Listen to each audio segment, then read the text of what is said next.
Yeah, well, we can't let the literalists get away with the notion that their understanding of a sentence is right. That just isn't how a text works. It's way more complicated than that. And that's a big problem because it opens up the specter of infinite interpretations, which is the postmodernist dilemma. But saying the text has no meaning or any meaning is no solution to that. It's like saying life has any meaning or no meaning. It's a problem, especially when they say their understanding is right and they have the right to dominate the state and they have to impose that on everybody else. So that's the key problem we have.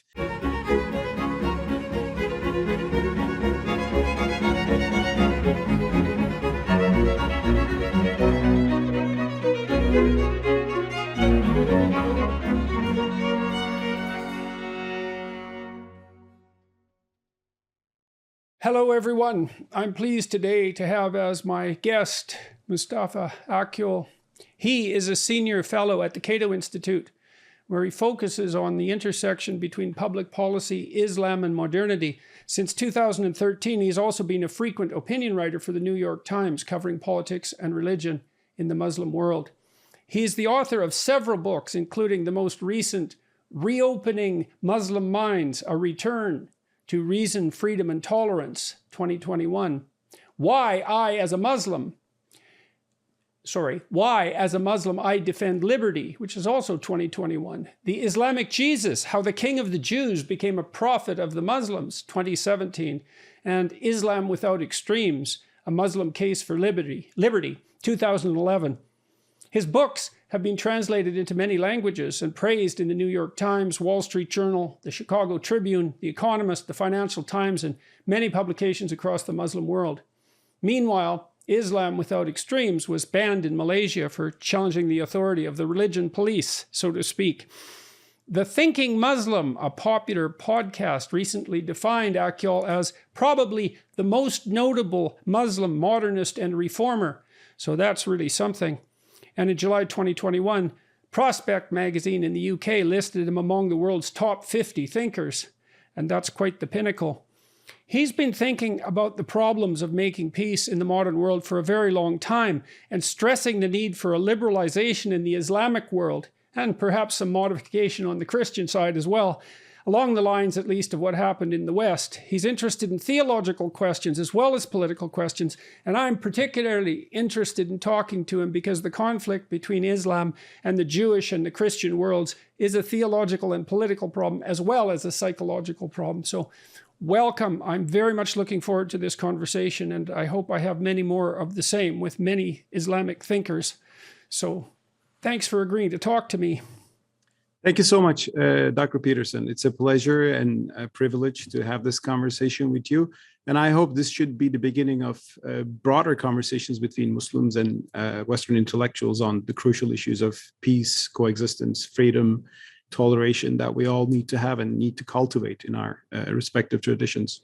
So let me start with a really difficult issue that I've been thinking a lot about lately, partly because of some of the what would you say, incomprehensible goings-on that bedevil the Western world at the moment. Now, I've been thinking a lot about a statement in the New Testament about rendering unto God what is God's and unto Caesar what is Caesar's. The idea that there's a clear distinction between those two, and I believe that to be true for psychological reasons as well as political reasons. And it's an extraordinarily notable statement in my estimation. I don't know if you could find a single sentence that anyone has ever said that has had a bigger impact on the history of the world, because as I understand it, that statement was the justification for the development in the West of political processes that were independent of the theological substructure beneath them. And the justification for that there were separate domains and that was okay theologically. And so I want to know if that's your understanding of the situation as well. And then we can talk about what that means for Islam, where I understand that it's not so obvious, let's say, that such a distinction can be easily drawn. I would totally agree with you that separation of church and state in the Western tradition has been a blessing for humanity. I mean, West itself and the broader, I think, human story. And I think that's evident in the fact that a lot of Muslims around the world today who are persecuted in their countries come to live in the West, and where they find freedom. And if it was a Christian theocracy, they wouldn't be happily living there. A few times I said that, there's one country in which all denominations of Islam happily live together without any sectarian persecution, and that is the United States of America. And I'm sure Canada is doing pretty well, or UK. Yeah, pretty well. One thing, some, of course, some models of separation of religion and state sometimes went illiberal towards religion, authoritarian towards religion, and that's a problem. For example, I see that in the French laïcité tradition. And when secularism is understood in that sort of intolerant way and somehow a bias towards religion, actually it becomes harder to accept from a religious point of view. And one problem in the Islamic tradition is that we always had the French version in my country, Turkey, and in Tunisia. So we never got a full sense of a liberal, classically liberal idea of secularism. But that's the political story. We can discuss more. But coming back to your point, it is remarkable that actually a statement from Jesus Christ, right there in the New Testament, has been discovered and used to justify the separation church and state. The very life story of Christ is interesting. He was never the state, right? He was actually persecuted by the state. So there's a great story there. But I will also remind you one thing.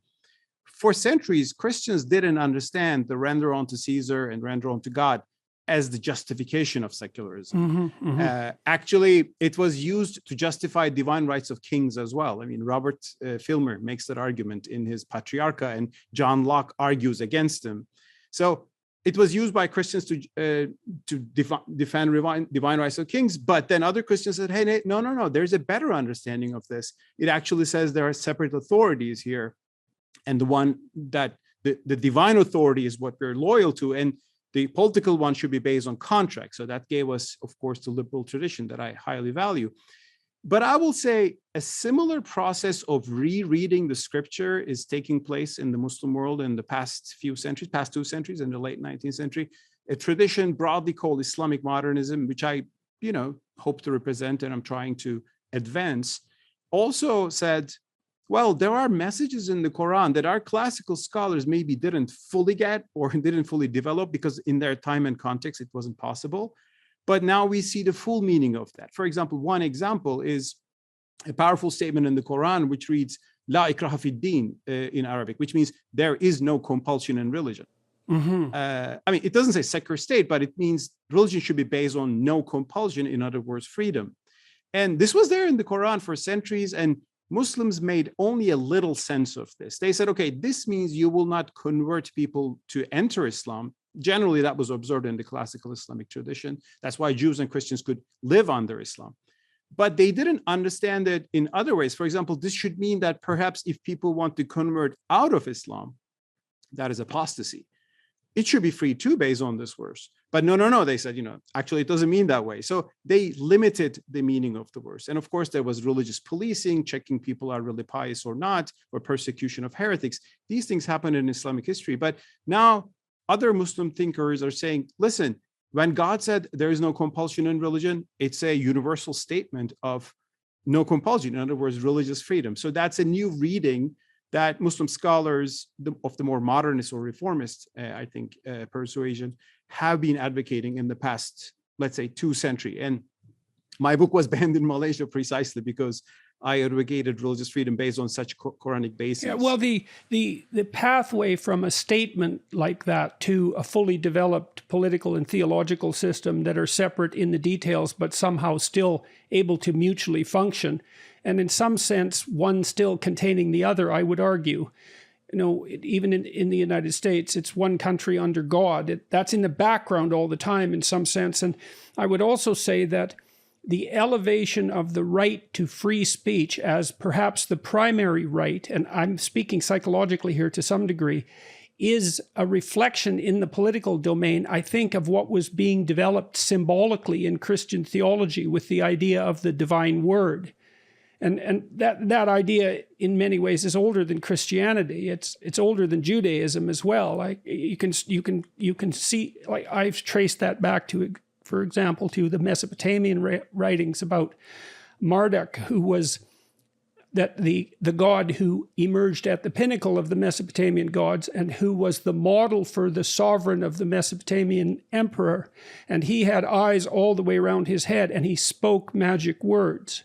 And so even if you trace our stories back as far back as we've been able to trace them, the idea that there was something divine about the word itself, and we could have a discussion about what that divinity means. And I'm interested in doing that because you wrote this book, The Islamic Jesus, How the King of the Jews Became a Prophet of the Muslims. And that's all of this.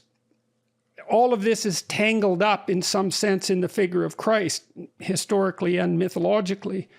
And so in the West, I think we managed to maintain the relationship between the secular and the religious by putting forth these axiomatic rights, which are in some sense religious in their derivation, and they slotted nicely into the religious understructure, but then simultaneously allowed for enough freedom so the political could do its own thing. And so that's partly why I'm so curious about your writings about Christ and about his place in Muslim thinking. Mm-hmm. Obviously in the West, whatever Christ was elevated to the highest place, right? Now, how do you understand? Now, I know Christ is a major figure in Islamic thinking, but there are differences. So can you help me? Can you wade me through that to some degree? Definitely.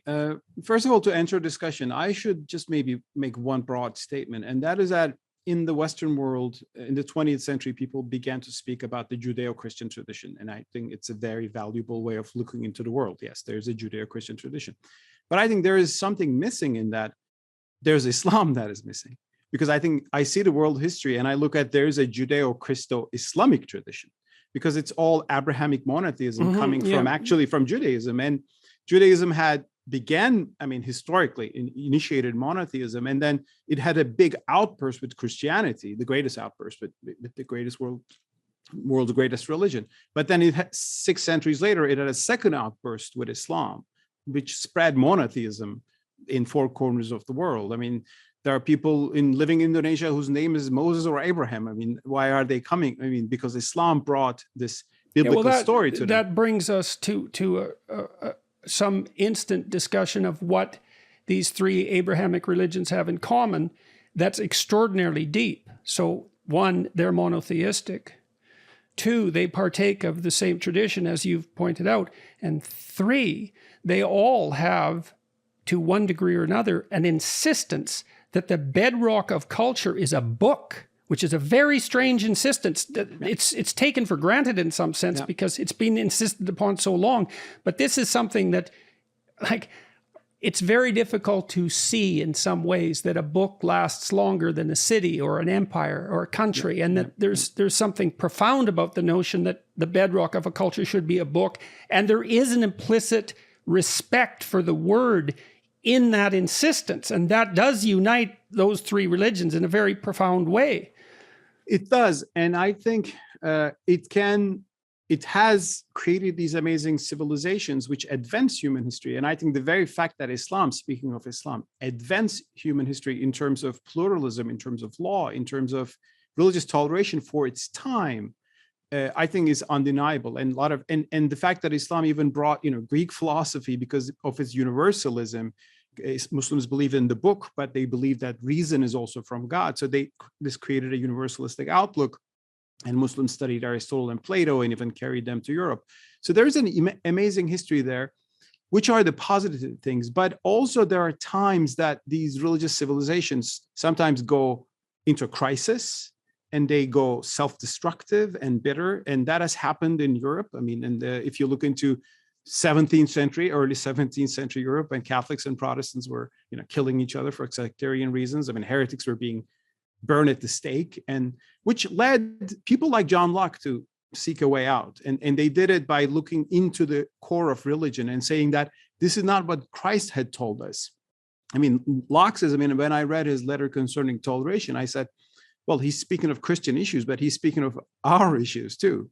The idea that should there be a Christian state or not? Should heretics be persecuted or not? So he makes certain arguments. Or would religion be based on sincerity if it is coerced by the state? It wouldn't. So there's no point in coercion. So Those kind of arguments are, I think, very interesting, that's why I believe in reading these traditions as by learning from each other, instead of thinking, oh, they are the Christians and they have nothing to do with us, or these are Muslims, they have nothing to do with us. Well, the problem with that perspective, those are the Muslims and they have nothing to do with us, is that underneath such a presumption is, let's say, the presumption that Christians and Muslims can't talk, but even deeper than that is the presumption on the part of the person making such a statement that their interpretation of Christianity is absolutely right. And that seems ridiculously presumptuous to me, because I don't think that you could find a Christian worth his salt, let's say, who would regard himself as stellar and exemplar of Christianity as Christ. And since we all fall short of the glory of God, we're all stupid and ignorant beyond belief. And so we have to listen to other people because they might know something we don't. And then, you see, if we take that other attitude, then there's an implicit totalitarianism already there, which is, well, I'm right and you're not only wrong, but wrong in some way that's probably malevolent. And sometimes that's true, but it's not a good way to start a conversation. It is not. And I think religion becomes most dangerous when it is combined with group narcissism and acting in the name of God to punish people for their sins and heresies, as you define them. And that has happened in Islam. It still happens. I mean, groups like ISIS, Al-Qaeda, those terrorists, they are attacking Westerners, but they're attacking fellow Muslims too. And by defining them as heretics first. We see bombs of Shiites being, mosques of Shiites being bombed by ISIS terrorists in the past 2 months. It happened twice. And this is a destructive dynamic, which has been always extreme in Islam, but existed. But there are antidotes to this sort of thinking as well. And I sometimes read those antidotes and I say, oh, in the Christian tradition, here's an example of that. If you can, for example, let me give you an example. The big dispute in early Islam was, who was the true Muslim? There was a civil war between the first Muslims, it's called the first fitna, and supporters of Ali and Muawiyah, the two figures, and I would sympathize with Ali, but they had a war. And there's a fanatic faction called the Khawarij, the dissenters, and they said, they have gone wrong, they have sinned. Because they have sinned, they're not Muslims, they become infidels, and infidels should be punished. So they started killing them. They were like the terrorists of the first century, always hated by mainstream Muslims. But what they were doing is to judge people and punish them in the name of God. But there was an alternative theology called Murjia theology, and it's called Murjia in Arabic means postponer. They said, on this issue of who's right and wrong, we don't know. We cannot judge. Only God can judge. So let's postpone this to afterlife to be resolved by God. And until it is resolved by God in heaven, when we go there, we can live and let live. So they promoted toleration among Muslims. Now, this actually allowed calming down some of the early violence and brought coexistence in different factions of Islam. And I think still it was brought into Sunni Islam by Abu Hanifa and the Hanafi school, and had broader acceptance. And I was particularly struck to read something very similar in John Locke in his letter concerning toleration. He says there are different churches. For every church, the truth is theirs. They are orthodox to themselves. And if one of them dominate government, they will persecute others. And he says, let's leave this to Almighty, the judge, to decide which doctrine is right. And in the meantime, let the government only protect the rights, the natural rights of all people, and let people follow. That's part of the thorny psychological problem of rendering unto Caesar what is Caesar's and unto God what is God's. Because a lot of times now when people talk about tolerance, they insist that judgment is wrong. And in essence, in some sense. And the reason they're afraid of judgment is because in its extremes, it can lead to the demonization of others. And we know exactly where that goes. But there's no dispensing with judgment. You can't even look at something without judgment because you have to pick what you're going to look at instead of something else. And you can't act without judgment. And so all of us are faced with this problem of what we should believe and how we can be tolerant at the same time we believe, and how we can be tolerant at the same time that we have to judge. And there's a kernel in that insistence by Locke. It was Locke you were referring to or was it Mills? The letter on tolerance. I was just referring to John Locke, sorry. It's Locke, yeah, okay. And you just slipped my mind for a second. It's very difficult for us to figure out what we can tolerate if we must simultaneously believe, right? Mm-hmm. And that's a problem I've been trying to work out psychologically mm-hmm. for a very long time. You do that, you see that in your own family, when you're a father, let's say, mm-hmm. because you obviously have to have tolerance for your children, but at the same time, you're obligated to show them the difference, let's say, between right and wrong, and also to help them separate the wheat from the chaff, which is judgment. And so, well, I totally see the balance you're pointing out here, but I agree with it. That's why I use the term tolerance, because I mean, you might not need to accept everything and cherish and bless everything, but you need to accept different ways of life or theologies or doctrines. And by judgment, I mean, of course, we can have value judgments. I judge a lot of people in society. I say these people are bigoted, or these people are arrogant, and or their way of life is destructive for themselves. I have those judgments, but I'm not going to go and punish them in the name of God unless they attack me. So there should be a social order in which we can disapprove people, ways of life, religious beliefs, theologies, and our religions make truth statements, and we cannot get away from that. I mean, you say Christ is God, the other person will say, well, no, that's not acceptable for my theology. So there are gaps that we cannot, and we should not, try to make disappear. But we can live together. And that's why tolerance is the key idea. And that's why by judgment, what I'm referring to is judging and punishing in the name of God. And of course, crime will be punished. I mean, theft will be punished, or murder will be punished. But if someone has a doctrine, religious doctrine that I find wrong, I should tolerate that person, although I can, criticize, of course, and we can, and I can be criticized back, which what free speech allows, of course, for us. So, I mean, sorry, you asked me about Christ, but I opened a broader chapter, if you will. You want me to go into that discussion? Yes, that would be good. I mean, for a lot of Christians who may not know much about the Muslim world, I mean, it might be surprising to learn that the most prominent female figure in the whole Quran is Mary. Actually, she's the only woman mentioned by name. There's a chapter named Mary. There's a chapter named after her family, Ali Imran.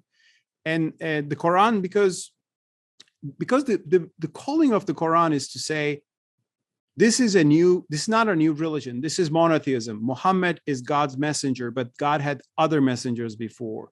There was Moses, there was Abraham, there was Jesus Christ, and there was his Mary. And the Quran tells the story of Mary to affirm something which is, again, might be surprising to Christians. The Quran affirms the virgin birth of Christ, that Mary was a chaste woman. She was not touched by any man. And one day she heard an angel coming and say, you will have a son. And she says, how can I have a son? No man has ever touched me.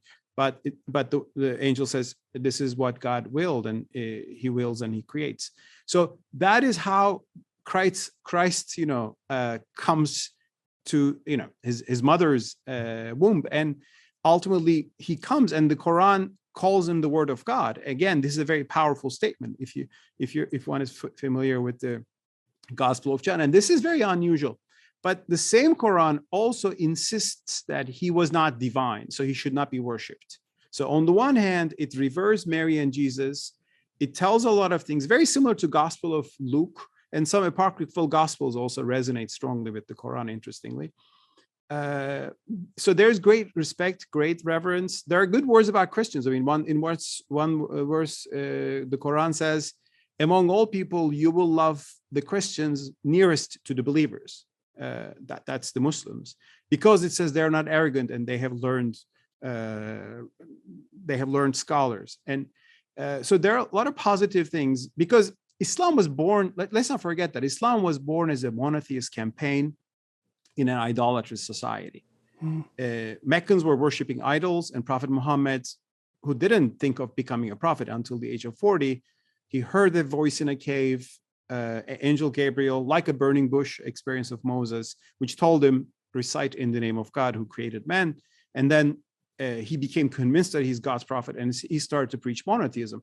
And when you preach monotheism, Muslims consider Jews and Christians as their allies, That's why when Muslims were persecuted in Mecca, Prophet Muhammad told a group of Muslims to flee to Ethiopia, the Christian kingdom of Ethiopia. They went there and they were really saved by the Christian king. That's a memory that Muslims have.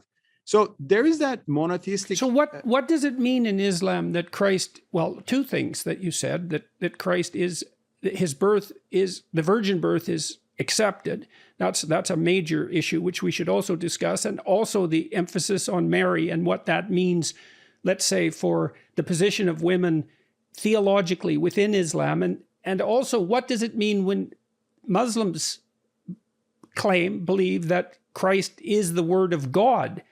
Now, it's hard for me as a Westerner to separate that out from claims of divinity. And we could also talk in some sense about worship, about what worship means.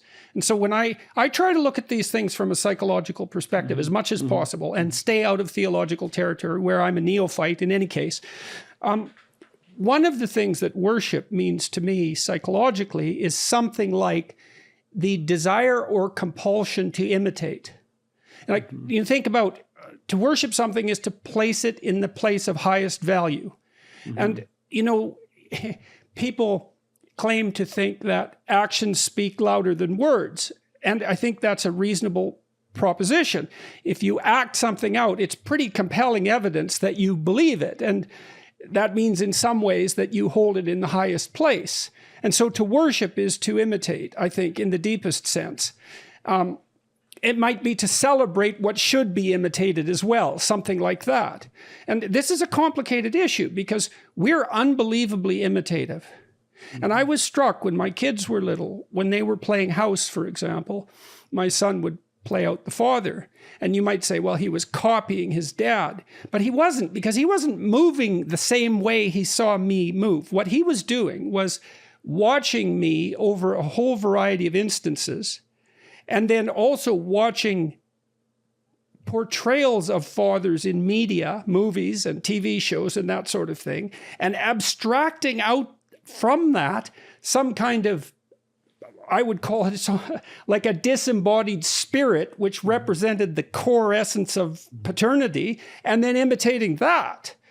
And I see in that the biological underpinnings, let's say, of what religious people talk about when they talk about worship. So when the Muslim world regards Christ as the word of God, but not divine, I don't know how to understand that. Very good question. I mean, it says in the Quran that he is a word from God, and it doesn't explain much. And Muslims discuss what this means exactly. It's not certainly understood in the way that the Gospel of John defines that word was with God and word was God. So that's at not the beginning step. of time. Yeah, no, that's not the step taken there. Most common interpretations said, well, he was the word of God in the sense that God, it was the word of God directed to Mary. So God, he was created with the creative word be in Mary's body. So that's what it means. So that's generally a low Christology, if you will. But there are alternative views, which I mentioned, in my book, in the Islamic Jesus, that some people said maybe he was the word of God in the sense that he was the revelation itself. Like everything he did and said was revelation, like God's living word, which still, though, from an Islam, which means he was something like the Quran. Like Quran, we believe is revelation, God's revelation. So he was the revelation became flesh rather than revelation became a book, right? And that's why the New Testament narrates about Jesus. I mean, he is the revelation, and New Testaments are reports about the revelation. So I think that's possible that's a step possible to take within the Quranic framework. However, still, Muslims don't worship the Quran. I mean, you say still God is beyond. I mean, God is another transcendent at another transcendent level. And In Islam, Okay, there's so a very... let's talk about that in relationship to the totalitarian impulse. Okay, I mean, I just had a discussion with Sam Harris, and I mentioned that I was going to be talking to some Islamic scholars. I didn't mention you by name, and I asked him if he might want to participate in such a discussion. He said he's done that. He's been there and done that, and so he wasn't particularly interested in that. Although we had a wonderful conversation, but one of the what I see happening very frequently with thinkers like Harris, and I'm saying this with all due respect, I truly am, is that for them, there is very little distinction between the religious and the totalitarian. And that's the essence of the objection. Now, Sam has come to regard some domains as sacred, and we talked a lot about that. And I think that it's an understatement of the severity of the totalitarian problem to attribute it merely to the religious. And the part of the reason I think that is, well, look what happened in the 20th century in the West. It's like, well, there was the Nazis, and how about Mao, and then there's Stalin, and you could say those were religions, but you're using weasel words at that point. You expand the definition of what constitutes religion so it doesn't violate your initial presuppositions. And so we could see in Christianity and in Judaism and in Islam the constant human struggle to deal with whatever is the totalitarian impulse, which is something like insistence that what I already know is literally the word of God. It's, in some sense, it's absolutely true. I have the knowledge. There shall be no deviation from that. And to identify that with tradition in religion, I think, is a big mistake. It doesn't get to the issue. I'm totally on the same page with you on that. I mean, the history of 20th century shows that some of the greatest crimes against humanity were committed by secular ideologies. I mean, communism and Nazism, as you well put. And today, probably the worst totalitarian regimes in the world. I mean, number one is North Korea. I mean, it's not a really, it's a secular state, but it's a bit a Juche called ideology, but it's totally secular. So I'm in favor of a secular state in terms of a neutral state that respects everybody's rights, regardless of religion or creed. But secularization of society, it doesn't necessarily bring anything good. I mean, we have seen that. Okay, so let's talk about that for a second. So I've been trying to figure out, all right. So one of the things I realized a long time ago as a psychologist was that there were depths of meaning. And we have intimations of this constantly. So for example, we can read a book and we think that was shallow, and we can read another book and we think that was deep. And then when we talk to a bunch of other people, they tend to think that the shallow book was shallow and the deep book was deep. And they tend to think that shallow and deep actually means something. And so there's this experience of depth. Mm-hmm. Now, I've tried to figure out what that meant exactly. And what occurred to me was that, and this was partly derived from watching people in my clinical practice. So imagine people will get much more upset about a pending divorce than they will about a discussion about who should do the dishes. And you think, well, that's obvious. It's like, yeah, it's obvious because that's what happens to you, but it isn't easy to explain.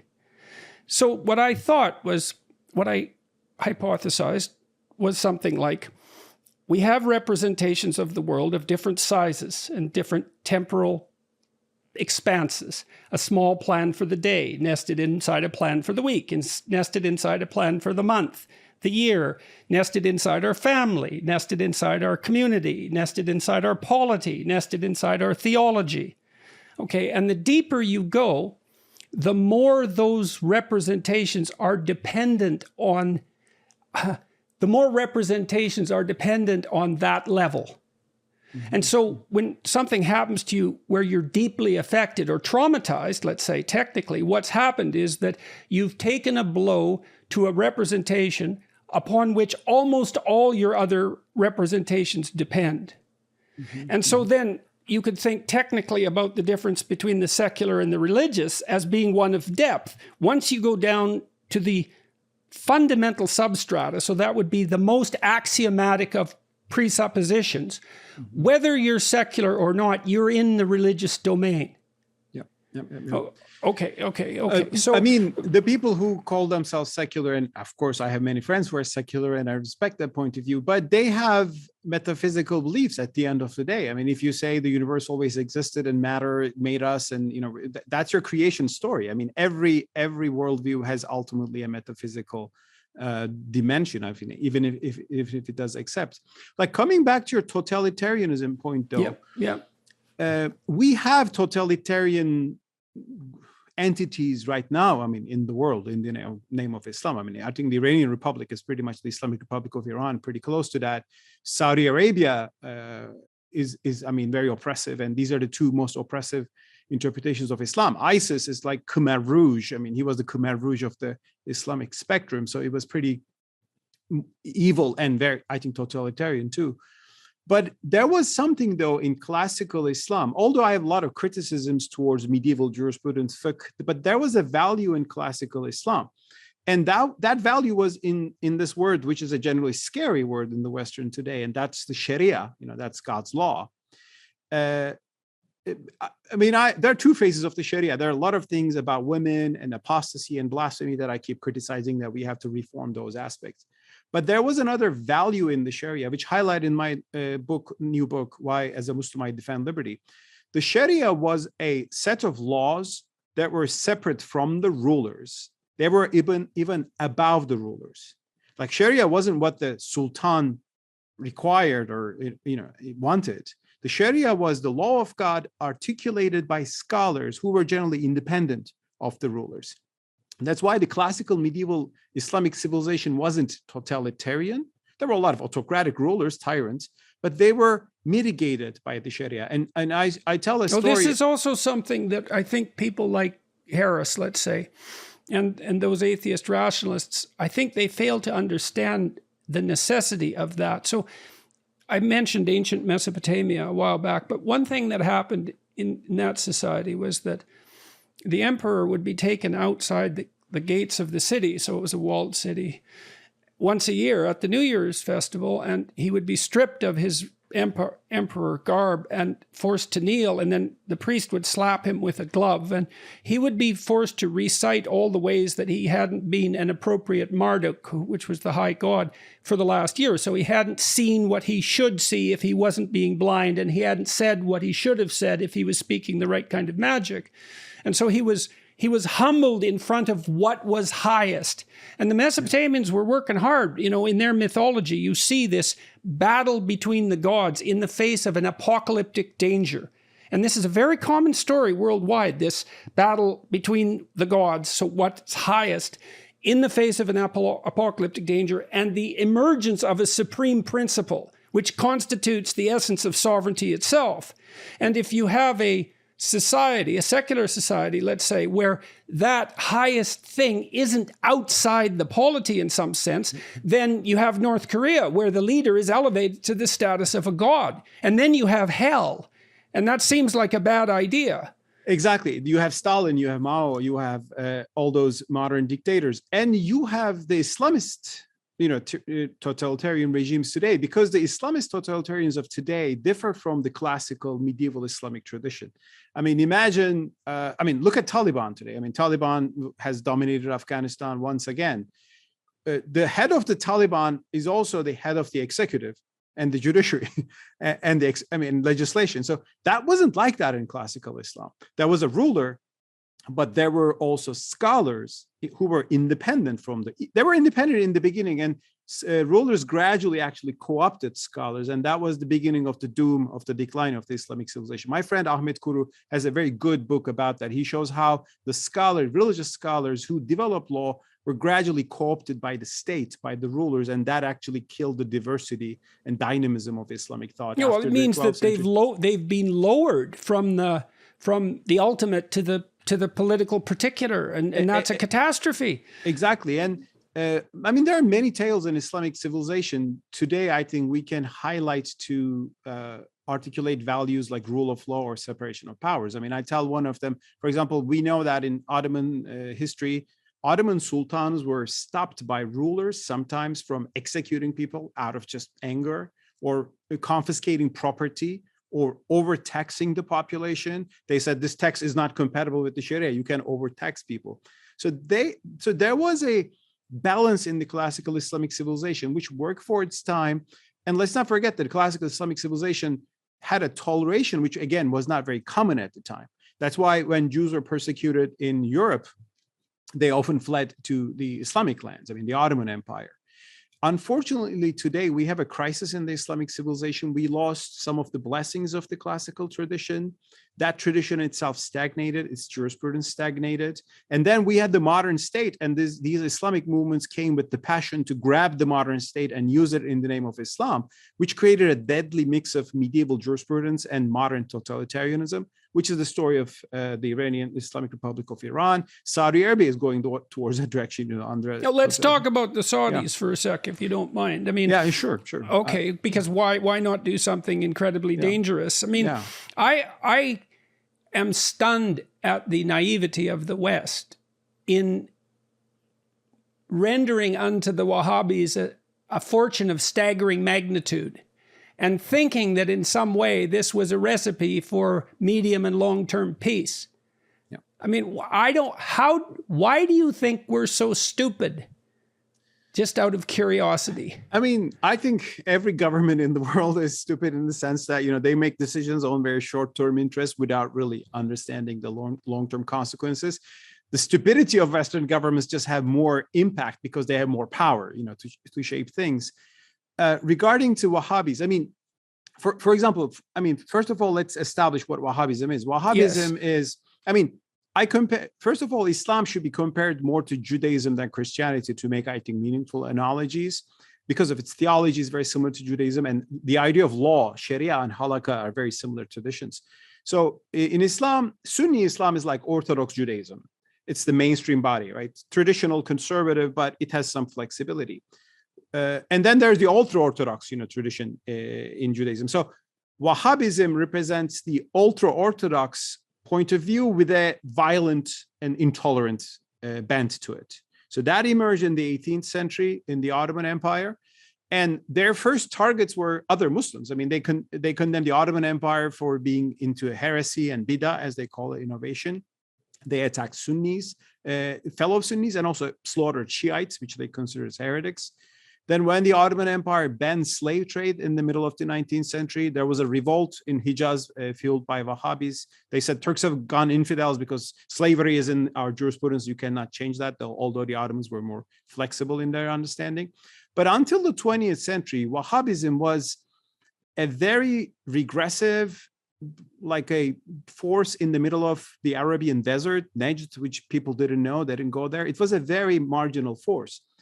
In the 20th century, these people discovered that they are sitting on top of the world's richest oil reserves, which they consider as a blessing from God to use, to advance their understanding. And also, Western powers thought that, we can use them. We can get a deal with them. First, the British thought that they could be used against the Ottoman Empire. There was even some discussion that they're like Protestantism, which are potentially more tolerant, which is not, they're not like Protestants, but they were certainly not tolerant. So that was one thing, first of all, because the Ottoman Empire being the seat of the caliphate and the superpower, that was the problem. Although you would prefer the Ottomans to the Wahhabis by any definition because of their toleration and pluralism for their time. And then, of course, you're making the case to some degree, if I understand you right, that a totalitarian doctrine, let's say, was granted exceptional riches, which there's no possibility they could have accrued had that theology, that totalitarian theology, had to make its own way in the world. But because of the vagaries of fate, in some sense, there was immense riches at the fingertips of this movement that would have otherwise been and likely remained extraordinarily isolated. Yes, what I'm saying is that, I'm not saying that the classical Islamic world was full. It was not ideal. There was a lot of persecution of heretics and here and there too. But for its time, you wouldn't judge the classical Islamic civilization and say they have less religious freedom compared to what was there at Christendom at the time. That's why Jews repeatedly fled to the Muslim world. For example, from Spain to the Ottoman Empire. In the modern era, one problem is Islamic jurisprudence, the interpretation of the Sharia stagnated, and why that happened is a big discussion among Muslims, but that's one problem. And the idea of a modern state came, the modern state with its police and with its national law controlling everything, with its bureaucracy, and Islamist movements emerged saying that we will revive the Sharia by grabbing the modern state by all its centralized power, and that created the totalitarian moment in Islamic tradition. And we see that in Saudi Arabia, we see that in Iran, we're seeing that under the Taliban. And one problem is that Islamic world in the past 2 centuries modernized, but we didn't get the good forms of modernity. One thing, I mean, first of all, the only secularism Muslims experienced was the French style secularism, which generally pushed back the believers. Because if you say, I'm bringing you secularism, it's a wonderful thing, which means you will not be able to wear a headscarf and go to the campus. Well, there's not much freedom in that secularism. So unfortunately, it gave bad name to that. Secondly, Arab republics got influenced by Soviet communism. I mean, Arab socialism was a very powerful move in the middle of the 20th century. Republican Turkey, my country, it westernized, it's good, but it acquired its legal system from fascist Italy in the 1930s. Because let's not forget, I mean, the West was not always a liberal democratic heaven. There were a lot of bad ideas that came from the West. So I see this today in the Islamic civilization, really a perfect storm, a crisis of we lost some of the traditions we have, some of the toleration and pluralism we had back then. There's a stagnant jurisprudence, and bad ideas of modernity came. And when you mix them, there's a crisis in every society. And that's why I think we Muslims need ideas that will be new, different than what we have before, but that should be rooted in the tradition.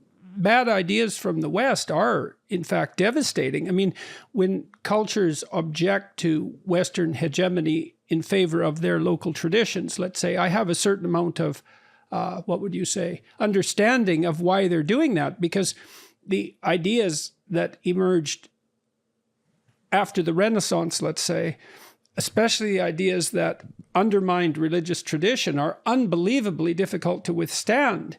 And that's still causing all sorts of trouble in the West. And it's caused all sorts of political trouble in the West, not least this development of this absolutely anti-liberal totalitarianism that you saw in both Nazism and communism.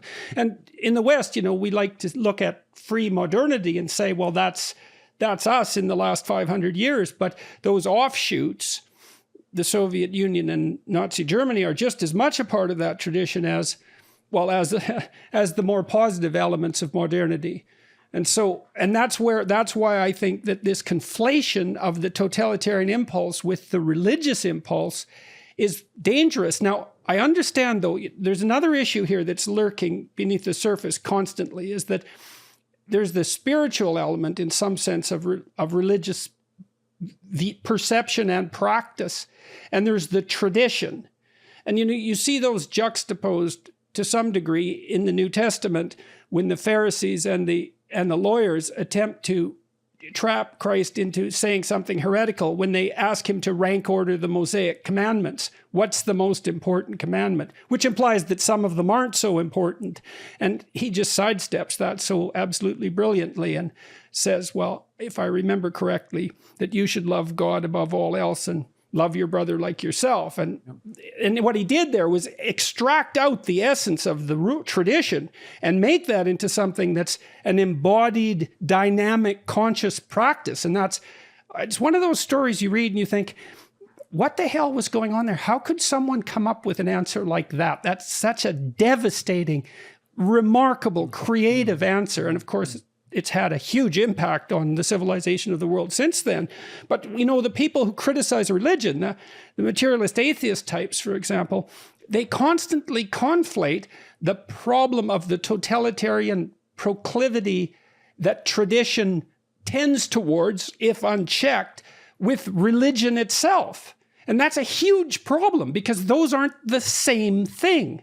They're not. And I think religion obviously has become oppressive in world history. When it combines with state power, it becomes the same thing with state power, and that's what theocracy. And we have examples of that in Christian history and obviously in Islamic history. But religion can also be a balance to power. It can hold values outside of the power sphere and actually check power. So, and I think there are grounds for that in the Christian tradition and of course in the Islamic tradition, and we have to cultivate those. But I think this whole discussion of religion and power requires a rethinking of the very birth story of Islam, how Prophet Muhammad came and what he preached. So, and I have some ideas, some reformist perspectives there. I mean, I can speak about that a little bit. Please do. Here's one thing that clouds thinking about Islam by sometimes Muslims and by sometimes others. And that is that in the very beginning of Islam, you see Prophet Muhammad, a preacher of monotheism, a prophet, but also somebody who led armies, who led battles, who established a state. So what is going on? That's why, I mean, some people say, in Christianity, it's much easier to make the case for a secular state, but in Islam, it's much more difficult because you have the state at the very beginning. And it also makes Muhammad into quite a frightening figure. I mean, on the one hand, when I look at what he did, the fact that it fits in this pattern that has happened time and time again in religious history, where the warring idolatry was united into a monotheism, and that's a civilizing force. It means integration, and of course, the empire that resulted was one of the largest empires that humans have ever created. It was an unbelievable achievement. So there's this push towards monotheism, an insistence on a highest, transcendent value. But as you just pointed out, at the same time, well, yeah, but there was war and there was conquest, and that's absent from the story of Christ completely. And so it's quite frightening from a Western perspective. I understand that, but that's why I think we need a discussion about that, which I offer in my books, especially Reopening Muslim Minds. And I call for understanding why Prophet Muhammad had to fight wars. Was that a divine blueprint that he had to fulfill, or was that a accident of history that he was forced into? I mean, and before that, I'll just say one thing. We have to compare Islam and Christianity, but to understand Islam, also always check the Old Testament, because I think the story of Prophet Muhammad is also very similar to the story of Moses, and also the later Joshua and the wars in the land of Canaan. And so there are a lot of Old Testament parallels there. So here's what happened at the very birth of Islam. Prophet Muhammad began preaching monotheism in the city of Mecca in year 2010. Actually, he didn't preach publicly in the beginning. For 3 years, they were secret. There were just about 40 people. Gradually, it became a community, and they publicly began preaching there's one God and no God, right? And of course, the God of Abraham. It was very clear that it's a continuation of the Abrahamic tradition. Now, for 10 years, because of this, they were persecuted. The pagan big grandees of the city, the leaders of the tribes, they said to Muhammad, you're insulting our religion, you're defying our gods, you're insulting our forefathers. In other words, they accused Prophet Muhammad for blasphemy against their religion, and which I think should be in the minds of every Muslim today on free speech issues. But Muslims didn't give up, but Muslims didn't threaten. There was no act of violence. Muslims were not trying to found an army. And actually, there are passages in the Quran which shows that Muslims were just preaching their faith. And one of them reads, to you your religion and to me mine. I mean, that was a statement made to the pagans. Another one says, the truth is from your Lord. Let anyone who want to believe it, believe it. Let anyone who want to disbelieve it, disbelieve it. Another verse says to Muhammad, oh, Muhammad, you're just a preacher. You're not a compeller over people. And if God had willed, everybody would believe, but God led it this way. So there's a non-political and non-violent message right there in Mecca. Now, I ask a question that generally people didn't ask. What if the Meccans said, okay, do what you do, right? And what if the Meccans said, let the Muslims go and preach their religion? I think the history of Islam would be different, because Muslims were just going to peacefully preach the faith. Probably the faith would grow and it would gradually win over the city, and still the Kaaba would be transformed into a monotheistic temple, but it would be a different history. What rather happened is that they persecuted the Muslims. They killed Muslims. Some of them had to flee to Ethiopia, as I said. They were almost coming to kill Prophet Muhammad himself, assassinate him. And that's why he finally fled Mecca and went to the city Yathrib, called Medina later. And there he established a community. He established a group of people. He became a political leader in the city. And all their properties were plundered after they were left. Their homes were raided and they were sold. They were raided by the pagans. And then came the first verse of the Quran, which allowed war, jihad, military jihad in the name of God. And that verse in Surah Hajj is very interesting. It says, permission to fight has been given to those who have been persecuted. They were persecuted because they said, our Lord is one. They were driven out of their homes because they said, our Lord is one. So the war aspect, the war part of the story was a reaction to persecution, the ongoing persecution.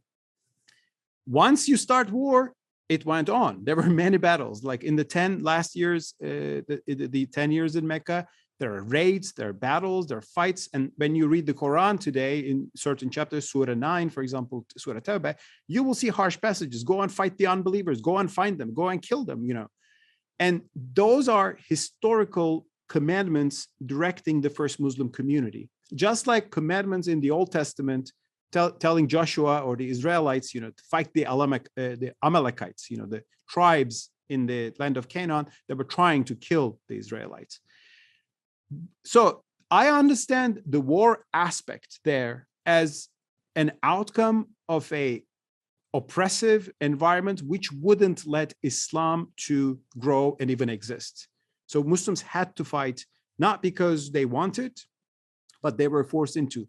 However, a problem came after that. The whole thorny moral problem of what you should do when you're oppressed is not something that we've, as a species, let's say, have completely figured out. In Christianity, I would say, or propose that one of the prime injunctions is to turn the other cheek, but that didn't seem to apply so obviously, let's say, in the decades leading to World War II. And so it's not like every society doesn't have to wrestle with this problem. Christ is presented as a peacemaker, there's no doubt about that, but he's also presented in the book of Revelation as a judge who separates the damned from the elect, and there's a harshness in that as well. And so I don't think it's...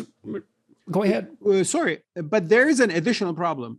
The founding story is not a problem, but I think we have to understand it correctly, that war was a consequence of that particular context. And what is eternal about Islam to me is the theology, the faith, the practice, and the worship that was brought by Islam. But there was an additional problem. After Prophet Muhammad passed away, Muslims had an army and a state, and they kept continuing. They kept conquering the world. And in one century, from Spain to India, basically, Muslims built an empire. And this empire itself partly transformed Islamic teaching and adjusted it to its imperial needs. And I think that's something we Muslims should see today. One clear example of this is the theory of abrogation, because the jurists who were with the imperial project, they looked at the Quran and they saw that, well, there are verses in the Quran which says, you're just a preacher, not a compeller. Well, but we're having a war here, right? To you, your religion, to me, mine, but we're not allowing the polytheists to have this. So what they did was they took the verses about war and fighting the unbelievers, the polytheists in particular, but also Jews and Christians, because there was a word about the people of the book. They took those verses as definitive, which abrogated the earlier verses. So a lot of the verses you will open and read the Quran today, which are tolerant, peaceful, lenient. If you read medieval jurisprudence, you will find notes that the verse is there in the Quran, but it's abrogated. Like it doesn't have a function. It doesn't rule. It doesn't have a hukum. Which to me is it's a huge problem when you're dealing with a text as complicated as the Quran, or let's say the Bible, where taken singly, there are certainly passages that contradict one another. And so then you're tempted by the desire to justify your own unquestioned beliefs because of your demand for power using reference to God. And then it's a worse problem than that too, because well, who's right in their interpretation, you know, and the way out of that in some sense is to approach a book like that with as much admission of your own ignorance and as much humility as possible, so that, I mean, if you assume that such thing is reasonable, given that we're all people of the book, and pray to God in some sense that you don't bend that to your own unacknowledged malevolence and ignorance. But that's a very, very difficult thing to manage, and it isn't even clear when you manage it, which is why we need to talk to each other in part. Exactly. And I see this abrogation theory and the theory of jihad and conquest and coercion built around that, which is honestly right there in the Islamic jurisprudence, in medieval interpretations of the Sharia, as Islam interpreted for the Age of Empires. I mean, it was how empires were behaving at the time. Christians were doing the same things too. I mean, Byzantine Empire was also expanding through war. They had anti-paganism laws. Religious coercion was the norm of the day. Islam was born in such a world, and it took an imperial form and jurisprudence. But to me, it was not a divine blueprint that we Muslims should preserve forever. It was a different context, and we live in a different world today. So that's why we have to reinterpret. And to me, the abrogated verses of the Quran are the eternal messages of Islam. Those abrogated verses, which says, "To you, your religion, to me, mine," and okay, so why would you? Okay, so let me play devil's advocate here. I mean, you're making a judgment there, and it's a non-trivial judgment, and you could say also that it's an unbelievably presumptuous judgment. And this is not an insult at all. This is independent of whether or not I agree with you. But we run right into this thorny problem, right? Which is, well, why, on what grounds do you think you're justified in making the claim that your interpretation should supersede that particular interpretation? Very good question. First of all, I begin by showing that the existing interpretation, the imperial interpretation, let's say, which relied on expensive jihad, coercion, suppression of heresy, apostasy laws, blasphemy laws, those are all part of that. By showing that this was not an inevitable interpretation, it was an interpretation based on imperial conditions. And I showed that people who dissented against those too. I mean, in my book, in Reopening Muslim Minds, I said, well, this became the mainstream view, but wait, there was a scholar who was actually, arguing against that. There was a scholar who was saying, no, we don't need abrogation. We just need to understand it as one big story with different emphases. And I show how these were cynically used by Muslim rulers sometimes to just get rid of dissent. I mean, some Muslims, early critics of the Umayyad dynasty, which was mostly a tyrannical dynasty that dominated the Islamic world, they were killed as blasphemers or apostates, but they were only critics of the rulers. So this was used. So let me ask you. Okay, so let me ask you another question. So you've spent a lot of time on this. You've written many books, and you've put yourself in some danger, I would say, and this has been quite successful. And so I want to know what you're up to. You know what I mean? It's like you're aiming at something with all these books, and maybe you don't even fully know what it is, because you realize these things as you write, right? And as you struggle. And so I would say, for a book like the Bible, like, there's a way that you have to approach it, I believe, that, what would you say? So that you're the least likely to deceive yourself about what you're doing. Mm-hmm. And that has to be something like, I think it has to be something like an orientation towards love. Mm-hmm. And love is something like the desire that the most possible good happens to the most possible people. I don't mean to be utilitarian about it. I'm not making that kind of case. But it even extends to your enemies, because, well, wouldn't it be better if they didn't have such miserable lives? And wouldn't it be better if you didn't have enemies? And so you have to approach a traditional text in the spirit that the text fundamentally embodies, or you bend it to your own will. Now, what are you aiming at with all your books? What is it that you want?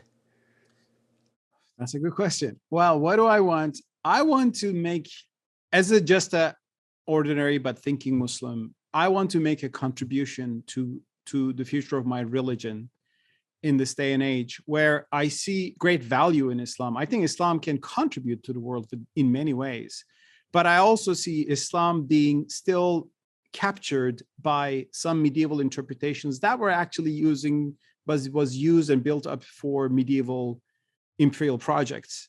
And I believe we need to rethink certain issues in Islam. And there are a lot of scholars doing this. I mean, that's why I believe I speak of the 19th century Islamic modernists. I mean, I learned from these scholars, from Fazlur Rahman to Muhammad Abduh to Ottoman liberals, and today some contemporary scholars that I quote in my book as well. But scholars write in academic articles, so or very complicated books. I try to popularize these ideas because I see there's hunger for that. I mean, there are a lot of Muslims around the world today, from Pakistan to Malaysia to Indonesia to the Arab world, who are faithful, who are happy with their religion, but they are disturbed, sometimes disgusted by the things they see in the name of their religion: oppression, violence, persecution of innocent people by calling them heretics, and so on and so forth.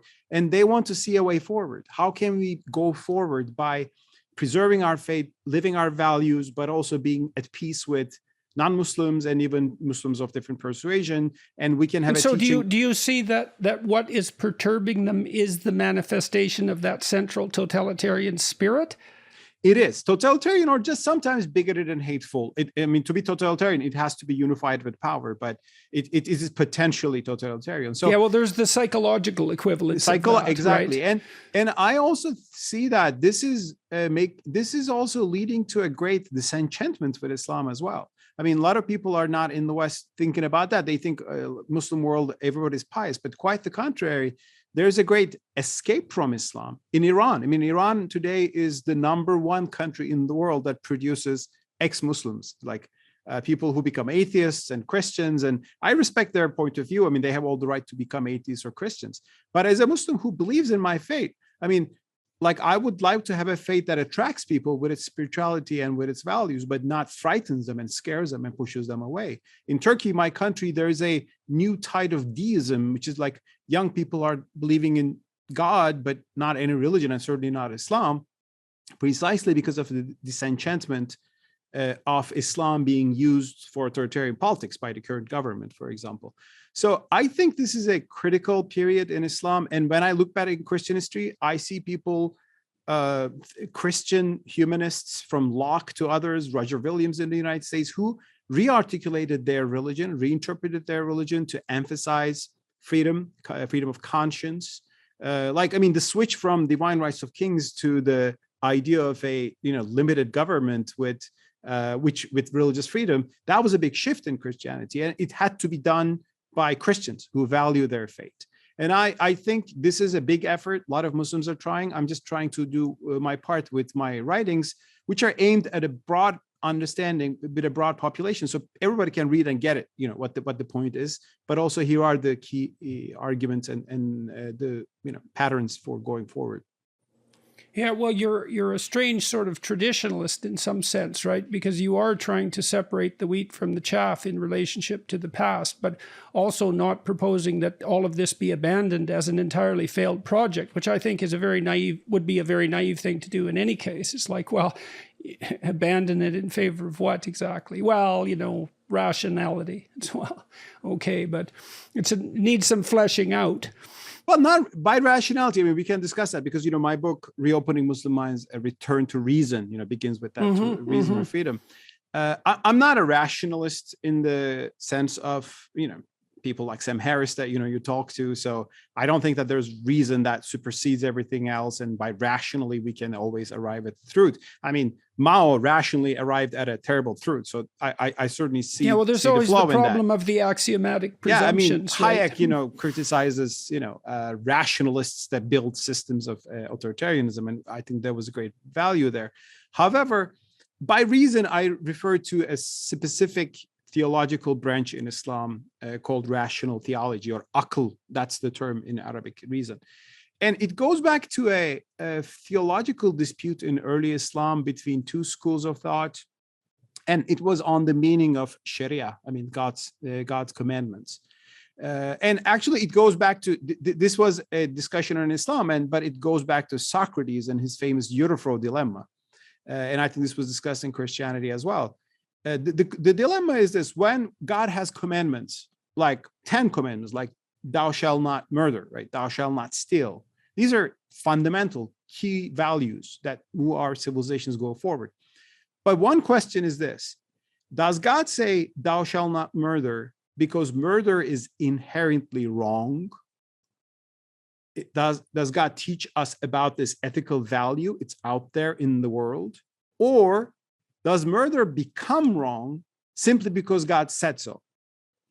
So these two ways of looking into religious commandments. And in Islam, one theology is spearheaded by the Mu'tazila school, but also it had an impact on the Maturidi theology, which is in mainstream Sunni Islam, which I sympathize with. They said the commandments of God are educating us about values which are also there inherently out there in the world, and also knowable by reason. In other words, even if there was no revelation, human could figure out that theft or murder are wrong, but because of human passions and human tendency to forget, God is educating and reminding us about those values. And there are a lot of reasons in the Quran to think like that. The other school, the Asharites, said, no, these things are right and wrong simply because God said so.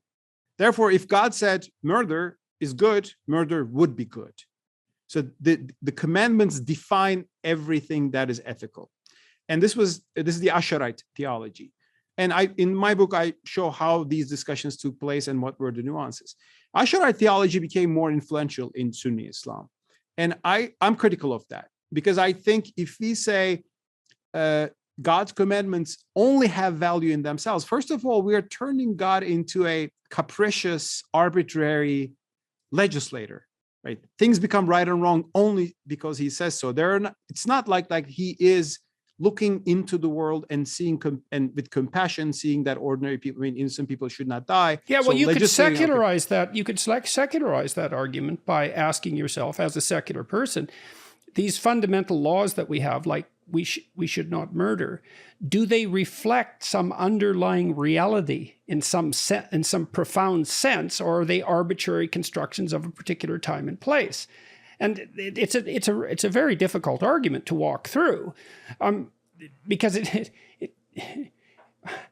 always depends in some sense on what you're aiming at, right? If you're aiming at power and conquest, well, then maybe murder's just what you need. But if you're aiming at peace, well, maybe that's not the right route. So, exactly. And actually, the secular way of looking at this is that, for example, should governments legislate according to what they think is right and their commandment, their laws define everything, or should there be values beyond the governments that they should honor, right? Right. Well, that's a natural right argument in some sense, right? Which is really foundational in the West, and less so in the French system, I would say, than in the English common law system. Very true. That's why I believe the right view in Islam was the natural right argument, which what the Mu'tazila said, and the Maturidis also in the Sunni tradition pretty much came close. The other one is called divine positivism. Like God says whatever he says, and we just obey it without asking why and how. It got more sophisticated over time. Still, the Asharite scholars look into the purposes of God, try to figure out, so that allowed analogy. But ultimately, this divine command theory that God posits as he wills, legislates as he wills. And this had two consequences. One means that people who don't have your religious tradition cannot have any value, because all value comes from divine commandments. So people who are secular, people who are beyond, you close yourself to the ethical reality out there in the world, all the ethical traditions and reasoning. Second, you deny an essential commonality between the tribes of mankind by doing so, and you put yourself in a permanent state of war. Exactly. That's why I call it the loss of universalism, because early Muslims studied Aristotle and his ethical philosophy, because Aristotle is an infidel from an Islamic point of view. But they saw value because they said God gave humanity an ethical intuition and reason is universal. That allowed them. So that was the universalistic path. But the other path actually closed ethical thinking. That's why after that first you can also see how it would foster a kind of totalitarianism, because if God's commandments are what define good and evil, but I'm interpreting them, exactly, then there isn't anything beyond my interpretation in some sense, as long as I'm correct. Whereas with the more universalist view, it's like, well, wait a second, there's something outside of this that I'm not intelligent enough, wise enough to understand, that I have to be mindful of. So let me take it in that direction for a sec. So I'll tell you something I've been thinking about. I'm writing this book now called We Who Wrestle with God. And I'm really trying to work out the natural right issue in relationship to free speech, and I'm trying to do that as a clinician. And so, one of the things that Carl Rogers proposed, and he was extraordinarily influenced by Protestantism. He was a seminarian. He wanted to be an evangelist before he became a secular humanist. But Rogers observed that if you listened to people talk, if you actually listened, that they would spontaneously transform themselves in a way that improved their life. And he pointed to a fundamental psychological mechanism that was driving that. And you could think about it in some sense as exactly the same thing that a parent does when that parent attends very carefully to their children. So that attention facilitates, well, I would say in some sense, the manifestation of the healing word. And I mean that as a clinician. Now, Rogers took a page from Freud, because Freud also observed that if you just let people talk, but you listened, that they would unwind themselves and straighten themselves out. And this isn't such a preposterous suggestion unless you believe that speech is somehow divorced from neurological integrity, let's say, or social integrity. And so I think there's a very real sense in which the reason that free speech is a natural right, and maybe the highest of natural rights, is because it is precisely reflective of the mechanism by which we move from the stagnation of our dead thoughts into a future that's better than the dead past. And so any society that interferes with that will degenerate into a kind of totalitarian absolutism, and that becomes indistinguishable from hell. It does. I mean, very interesting. I mean, what you said reminds me of a Quranic verse. It defines believers as those people who listen to the word and follow the most beautiful of that. To be able to do that, you have to listen first, and you have to be able to choose that. Exactly. It's a verse in the Quran. I can't remember the number now, but I can send you later the number of it. But that's a great verse. That's a great idea, because it also touches on the notion of a profound intuition of beauty, and the idea that beauty is an intimation of what is divine. And divine is deep and profound and necessary. And I don't care if you speak about that in secular religious terms. It boils down to the same thing in the final analysis. And to use, I talked with one of Canada's great journalists recently, this man named Rex Murphy, who's a real national treasure. And he's so poetic, and he's a deep admirer of poetry, but also a very practical and down-to-earth person. But his words are beautiful. And part of the reason they have such force is because he is in communion with that beauty, and it shines through everything he does. So and these are non-trivial realities that are being pointed to. We ignore them at our peril.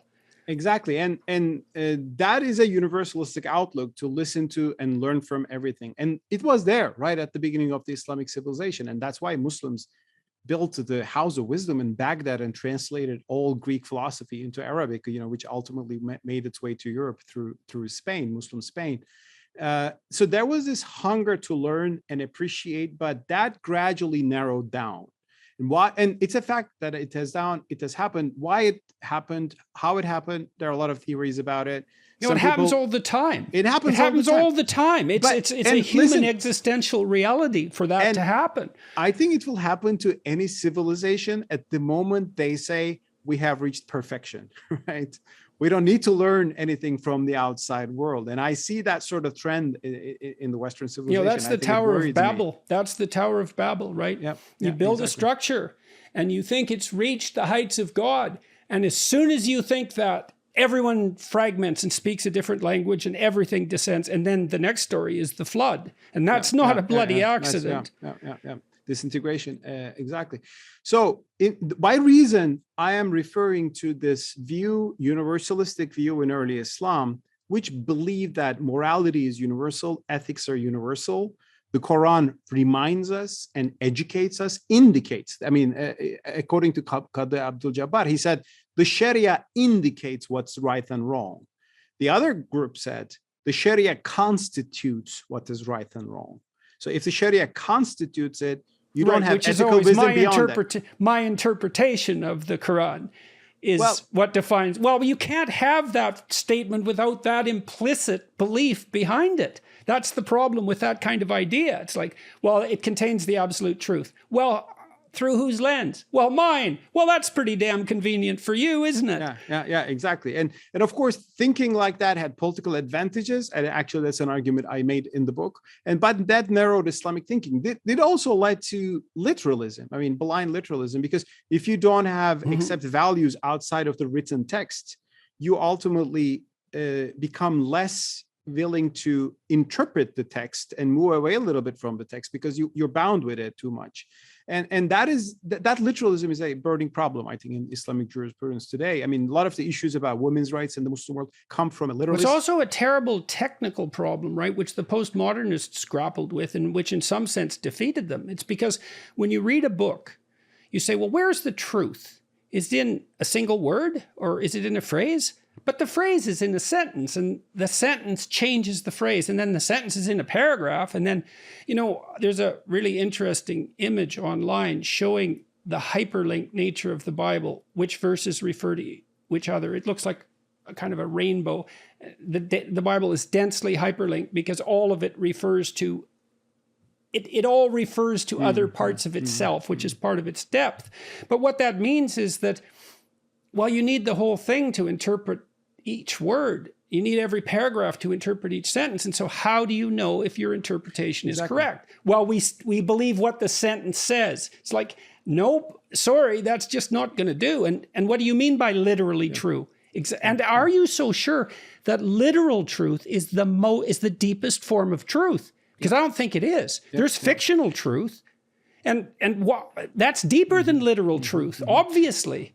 So there's certainly, and we have that in Islam, the interpretation of the Quran by the Quran. So you read it's Surah 2 something and you read 57 something else, and they actually explain each other. That's a very powerful approach.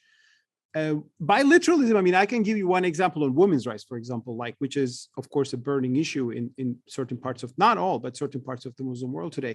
You may have heard that, you know, Saudi authorities didn't allow women to drive cars for a long time. And finally, when it was allowed, you know, it was a big reform. And the autocratic prince who did that, you know, got a lot of brownie points in the West. Although it was probably a bigger reform than was even recognized. It was a big reform for them, but the people who demanded were jailed. So it's a weird autocratic form of reform.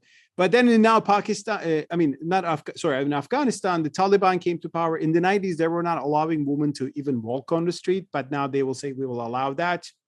Okay, that's a progress for Taliban, but still, women will not be able to travel alone. So there is this issue of women traveling alone with a male guardian. I mean, it will come up in all these Islamic issues, I mean, conservative Islamic interpretations. Now, where does it come from? Well, it comes from a few hadiths that are sayings reported from Prophet Muhammad, peace be upon him. And it's in Sahih Bukhari, one of the most authoritative, I think, collection of hadith sources, although I would still have some questions there on certain texts. But anyway, there you read Prophet Muhammad saying a Muslim woman should not travel alone without a mahram, that's a male guardian, for longer than a distance of 3 days. Another version is a distance of 1 day. So that's there. That's the text. And classical scholars, you know, of course, they thought this was important. They calculated actually what's the difference of 3 days? 78 miles or 57 miles. There are different versions of that. So women should not be able to go. And still today, like in the UK, if you ask a fatwa from a conservative scholars, they can say, can a woman go between Birmingham and London? They can measure the distance. They say, no, it's not more than that distance. Well, that is a textualist reading of this. Now, another reading, which is promoted by Turkish scholars and others, I'm sure, is that, well, Prophet Muhammad said so probably because in 7th century Arabia, in the desert between Mecca and Medina, there were bandits attacking every unprotected woman. So a woman walking alone without a male guardian, and women didn't carry swords by this. I mean, only men could protect women, would be attacked by these people. So he said something obviously related to that context. So his issue was security. So security is a universal value we should care about. But if you today worry about the security of a woman driving between Mecca and Medina, I mean, make sure she wears a seatbelt, right? I mean, it's a different. In the West, yeah. The right of a woman to walk unaccompanied, which is obviously a right that should not be trammeled, is dependent to no small degree on the fact that she can do so in relative safety. Yep. And that's forgotten in some sense, right? I mean, I'm not saying that that right shouldn't be promoted or doesn't exist. I'm saying that the conditions that currently prevail in the West, I mean, when I lived in Montreal, for example, anyone pretty much could go anywhere at any time of day and be safe. Well, that's a hell of an accomplishment that that's the case. And that is not the historical norm by any stretch of the imagination. No, that's for sure. I mean, these religious commandments, even the Quran and Prophet Muhammad's commandments, as a Muslim, I value and respect all of them. But I understand that they were issued in a certain context. They were given, they were uttered in a certain context. And when you understand the intention behind that, you begin to understand the Sharia more intention-based, called maqasid in Islamic tradition. So that's one way of going forward in Islamic tradition that scholars are thinking. And I understand like corporal punishments. I mean, that's one of the issues that come up very much with Islam. I mean, why are there corporal punishments in the Quran and in the Prophet's commandments? Well, why are they in the Old Testament too, right? I mean, in all these texts, you have corporal punishments. Yes, an eye for an eye and a tooth for a tooth was a marked improvement over the previous arrangement. Exactly. And the Quran says there is a life for you in qisas, which is retaliation, because before the Quran, Arabs were killing each other in drones, and tribes were fighting each other. And by the way, there was no individual responsibility. So anybody from the other tribe would be given, as a retaliation. So, but the Quran brought the idea of retaliation with individual responsibility. And also it brought a few corporal punishments, like amputation of hands for theft, for example, which is one of the most controversial issues, I think, about Islamic law in the world today. Now, the literalist way to understand it is that, well, God says this, so you will implement it as the way it is, or, you will find some modifications around it. But another way of looking at it is, well, there's a very good reason why I gave corporal punishments in early 7th century Arabia, because there were no prisons.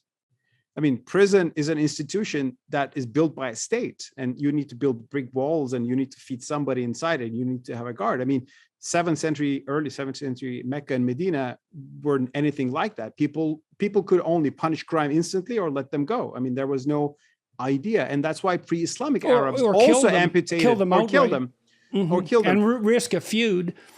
Exactly, and that's why pre-Islamic Arabs were also amputating hands for theft. So the Quran legislated in that context. And as a Muslim, I believe it legislated for justice. It legislated for the right moral purposes. But today we can punish theft with other means, such as, prison sentences or fines, which the Ottomans already did. I mean, these modifications have already taken place to a certain extent in the Muslim world. I'm saying these things because, I mean, this kind of literalist understanding of Islamic texts we can't let the literalists get away with the notion that their understanding of a sentence is right. That just isn't how a text works. Exactly. It's way more complicated than that. And that's a big problem, because it opens up the specter of infinite interpretations, which is the postmodernist dilemma. Yeah. But saying the text has no meaning or any meaning is no solution to that. It's like saying life has any meaning or no meaning. It's a problem, especially when they say their understanding is right, and they have the right to dominate the state, and they have to impose that on everybody else. So that's the key problem we have in the Islamist movements we have. Let's talk about Mary for a minute. Oh yeah, sure. All right. Back. Yeah, well, because this issue of this issue of women's rights is definitely worth touching on. Now, so why do you think Mary is represented so what would you say? Why does she have this privileged representation in the Quran, and what does that mean as far as you've been able to determine? Well, very good question. Very interesting. I should also add that the most prominent figure in the whole Quran, the most prominent human being, is Moses, followed by probably Mary and Abraham, and then comes Jesus Christ. He's also, of course, narrated. Because the Quran is educating Prophet Muhammad about his predecessors. Like, these were the pious people before you. These are the people you're your forebears. I mean, you should follow the footsteps of Moses. You should be like Jesus. And Mary is narrated because he's so high up and revered in the Islamic tradition. She's praised for her chastity, and she's praised for being brave, because the fact that, I mean, she was, of course, accused for committing adultery. I mean, that's what the Quran says, because she had a child without a father. And we hear that, actually, we see that in the Quran, and she goes along, and the Quranic birth story is different than the Gospels. In the Gospels, Mary gives birth in Bethlehem in a stable, and that's the Christian imagery. The Quranic story is different. She goes and gives birth in the wilderness out of nowhere, and under a palm tree, because she's afraid that people will blame her, and people do blame her after that. And then under this palm tree, she gives birth to Jesus, and she's afraid, but God comforts her, and angels speak to her.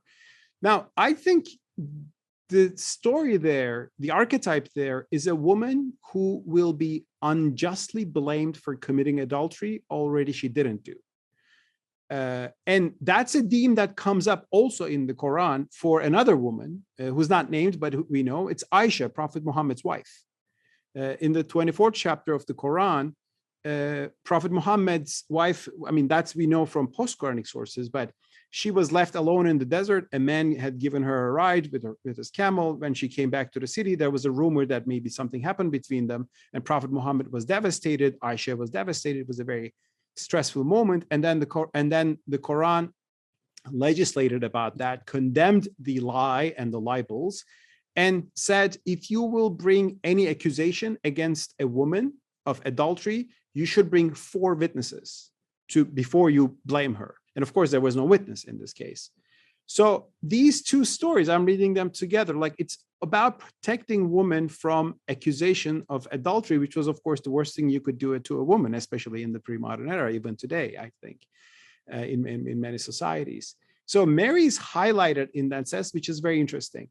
By the way, it's interesting, though, and sad that the Quranic injunction to protect women by asking for 4 witnesses was misused in Pakistan to actually abuse women. I mean, was used because when you don't understand the intention, this is what happens. There has been cases in Pakistan of a woman being raped in a village, getting pregnant, and she's taken to a Sharia court in the rural areas, and they ask, where are your 4 witnesses? She says, I don't have 4 witnesses, but the fact that she's pregnant proves that she committed adultery, although she's raped.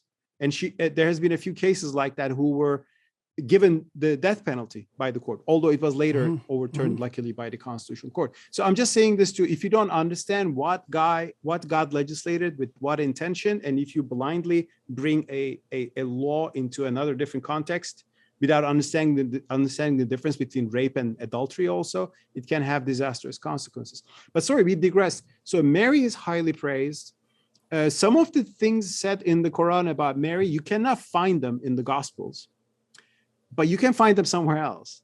You can find them in the Gospel of James, which is an apocryphal gospel, Protevangelium of James, because there were these Eastern Gospels which told about the childhood of Mary and childhood of Jesus, which are like not in the New Testament. Gospels. Yeah, Gnostic or other ones. Yeah. And so the Quran strongly resonates with that. And I think one reason... And how do you account for that historically?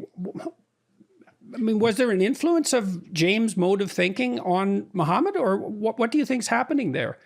Well, I wrote a book. I know you did. I know you did. Yes. No, it's a great question. I appreciate it.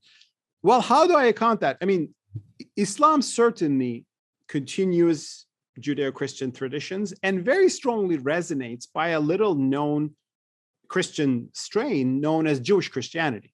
I mean, which comes from, which considered James as their saint, patron saint.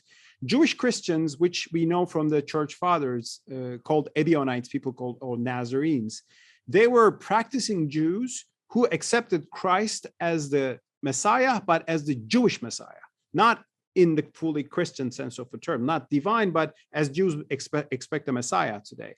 So they were practicing Jews who accepted Jesus, which made them unorthodox from both a Jewish point of view and also a mainstream Christian point of view. Not the wisest political move, maybe. Yeah, so that's why, I mean, they were squeezed, and we hear them as heresies in church fathers' writings, and they disappeared after 4th century.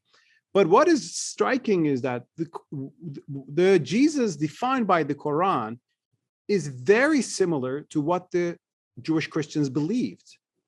And also the theology of Quran is very similar to this idea that you're saved by act, not just faith alone, which is, the that's a thorny problem. Line. Yeah, and I think it's more on a Jewish path, but appreciates Jesus from a more Jewish perspective. And it is very similar. Now, there are two ways to understand this. One is to say, well, some of these teachings made their way to Arabia and, obviously influenced the birth of Islam, and Prophet Muhammad might have acquired these teachings from these Christian unorthodox groups. That's the historical interpretation, and I can understand how people think like that. As a Muslim, I believe, well, this is revelation. I mean, God sent that revelation. God sent this revelation again. So I don't need to believe that Prophet Muhammad acquired that wisdom from a pre-existing community, but that's an answer of faith. But others I can very easily understand that they can say these Christian teachings influenced the birth of Islam. But whatever path we take, even if we believe that there's revelation, or even if we believe that there's a history, the point is our religious traditions are deeply connected, and they are not alien. And there's not a Judeo-Christian tradition, but Judeo-Christo-Islamic tradition, as I said. And the moment we begin to connect them, we will learn. We can learn from each other. I think Muslims can learn from Christian tradition more, and Christians can learn certain things from the Islamic tradition today. And we can think of our problems as we, the monotheists, we have these issues, and how do we deal with them in the modern world? That's why I find intra-Christian discussions about freedom or freedom of conscience or secular state very interesting. And I think we have patterns and roots in Islam which can be connected to those. Okay, I want to torch you with one more issue, and then we should probably stop, because I'm getting worn out listening and talking. So sorry, I might stop making sense. No, it's good. It's not a bad thing. It's a good thing.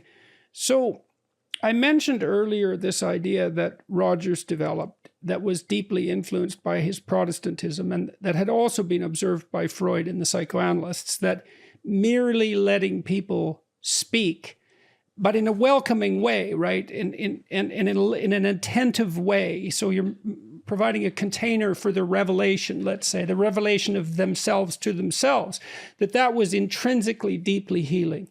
And one of the things that Jung pointed out, which I thought was staggering in its implications, was that the mythological or theological Christ was actually a symbolic representation of that process.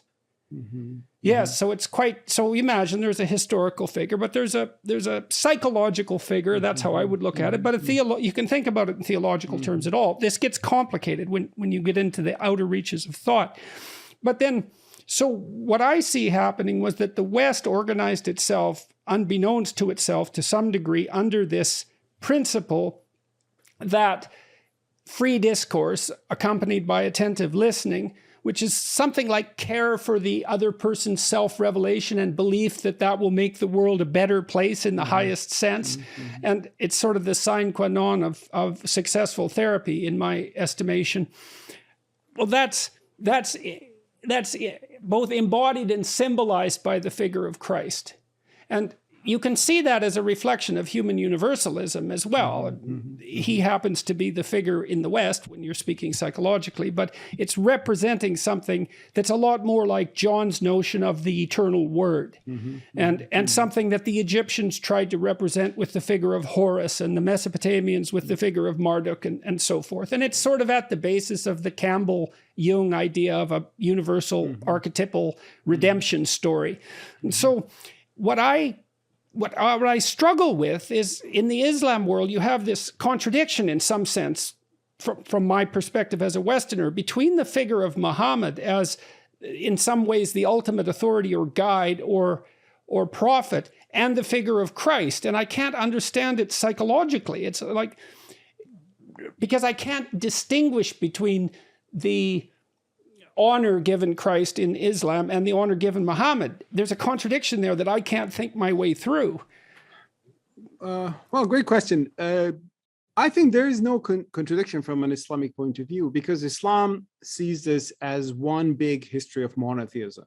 So Prophet Muhammad is following the footsteps of Moses or Abraham or Isaac or Jacob or Noah, and Christ is put in that path. So that's why Christ isn't divine, but he is a word from God. He's revelation. So he's actually, metaphysically speaking, the statements about Jesus puts him above any other actually creature besides the angels when you look at from a Quranic point of view. But the Quran still insists that he's not divine. So, and there is no Pauline theology of him, being dying for the sins of humanity. So there's not that. So that's why Christ is brought to the broader Abrahamic story, which doesn't culminate only with Christ, but continues with Muhammad. So that's why, Islam takes the lower Christology, if you will, from it. So that's why I think it makes sense. Although I think enough attention maybe has not been given in Islamic thought to the story of Christ that is narrated us in the New Testament. In early Islamic history, actually, you see that Muslims were studying the Bible called Israeliyat, the Jewish and Christian sources, because the Quran refers to them. So go and learn more from these sources. And I think that was a valuable flux of information and wisdom into Islam. Later, it was seen as, oh, no, we don't need them. We just need our own, trajectory. And so the loss of universalism was not just loss of Greek philosophy, but maybe even more so the matrix between the Quran and Bible. That's why I'm also calling on fellow Muslims to study the New Testament and learn about the story of Christ. There are passages in the New Testament, especially Pauline letters, that will not go well with Muslim theology, but we can still read and learn at least the history of Christ. And that is one, actually, that's what brought me to writing an article in the New York Times a few years ago, what Jesus can teach Muslims today. Because besides all the theological issues about his nature, that's a matter of theology, but Christ had a role in first century Judaism when Jews were in a crisis, like we Muslims today. That analogy was made by Arnold Toynbee. He said Muslims of the modern era are like first century Jews in the sense that there's a powerful civilization, Rome, that is coming onto you, and you have Herodians who ally with that, become imitating of that, and you have the zealots, become fanatic, and Toynbee made an analogy, and I think that's very, very apt for us. I see Christ as a third way. He was not a collaborator of Rome, but he wasn't a fanatic. He wasn't a guerrilla leader fighting a battle against them, and he called on his fellow Jews to rediscover their own values. Let's look at back our halakha and see the intention. And his criticism of dry literalism and sometimes arrogant piety, you take pride, you look down upon other people saying that they are sinners, but I'm pious. They are so relevant to some of the problems we have in the Muslim world today. I see and in the Western world. In the Western world too. And I think Definitely. that's why I as a monotheist, walking on the Abrahamic path and being a Muslim, alhamdulillah, as we say, I believe the broader tradition of monotheism, that includes Moses, of course, but the story of Christ in particular has a lot to teach us. And Muhammad Abduh made this point. He was a Muslim reformer in the late 19th century, and he said, actually, Muslims believe in the second coming of Christ. It's there, it's an article of faith in Sunni Islam. He says the second coming of Christ means we will begin to look at the Sharia as he looked at the law, look at the intentions, look at the wisdom, moral wisdom behind that, and just don't turn into a dry set of laws which just implement without thinking of the consequences. I think there is such deep wisdom there in the Christian tradition, which is important for us Muslims. There are a lot of wisdom in the Muslim tradition too, I think, to share with the world. But we have to could figure all out, use some more wisdom, couldn't we? Yeah, one thing, I see people becoming so obsessed with race in the Western world since I came to America a few years ago. People speak about all the colors, skin colors of their, and I understand that there's a history behind that. There's of course, persecution and it's discrimination. The Tower of Babel.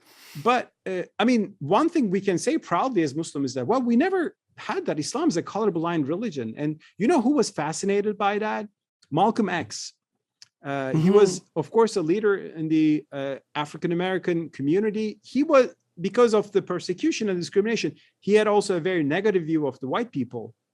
But his life changed when he went to Mecca, and that's a very powerful story. And he saw Muslims with blue eyes and blonde hair and black skin and brown skin. And he said, they're all brothers in faith. They're not discriminating against each other. So he became racial, thanks to his exposure to that universalism in Islam, which I'm proud of as a Muslim. So I think there are great things in our traditions to share with each other, but we have to overcome the totalitarian impulse, as you said, the coercive interpretations, the hateful interpretations. And there's ground to work in every tradition. And I'm trying to do my part as a Muslim living in the 21st century who's concerned about the future of the world and the Ummah. Much appreciated. Thank you very much for talking to me. Thank you very much for talking to me. This was a great conversation. Where are you?